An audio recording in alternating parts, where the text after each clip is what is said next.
அம்மா, ஏம்மா இப்படி பண்ற? நான் எவ்வளவு சொன்னாலும் கேட்கவே மாட்டியா நீ? நம்ம இருக்க நிலையில எனக்கு கல்யாணம் ஒண்ணுதான் இப்ப குறை. அதுவும் அந்த சிடுமூஞ்சியோட. அந்த ஆளை எத்தனை முறை டிவியில வெறப்பா பாத்திருக்கேன். அந்த ஆளு கண்ணால பார்த்தாலே அடுப்பு தீக்குச்சி இல்லாம பத்திடும். அப்படி ஒரு டெரர் பீஸு. சிரிக்கவே தெரியாத மனுஷனோட நான் எப்படி வாழ முடியும்னு யோசிச்சியா? நான் வேலைக்கு போன அதே துணிக்கடைக்கு திரும்பவும் வேலைக்கு போய் உன்னையும் பாப்பாவையும் பார்த்துப்பேம்மா.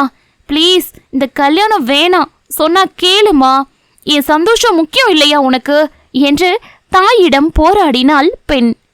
அதுவரை அமைதியாக நேற்று விஷயம் கேள்விப்பட்டதிலிருந்து அவள் பேசுவதை கேட்டிருந்தவர் இன்று, நீ கேட்டியே உன் சந்தோஷம் முக்கியம் இல்லையான்னு.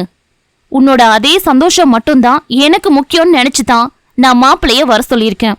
போலீஸ்னா எப்பயும் ஈன்னு பல்ல காட்டிட்டே இருப்பாங்களா என்ன?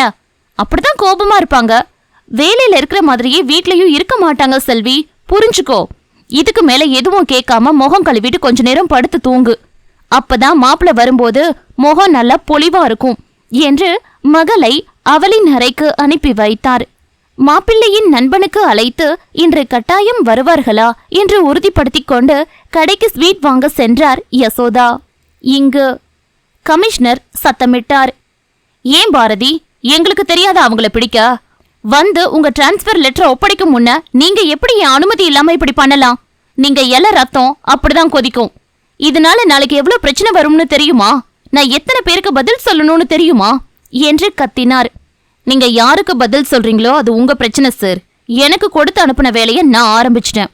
அதை முடிக்காம ஓய மாட்டேன். அதனால எனக்கு ஏதாவது பிரச்சனை வந்தா அதை நானே ஃபேஸ் பண்ணுவேன் என்று சல்யூட் வைத்துவிட்டு அங்கிருந்து சென்றான் பாரதி. அவனது பெயருக்கு ஏற்ப மிகவும் நேர்மையானவன். அதே போன்று யாரேனும் குற்றம் புரிவது தெரிந்தால் தண்டிப்பதற்கு அது மேலதிகாரியாக இருந்தாலும் அவனிடம் ஒரே சட்டம்தான். அவர்களையும் எதிர்ப்பான். இதுவே அவன். கூடிய விரைவில் நம்மோட சேனல்ல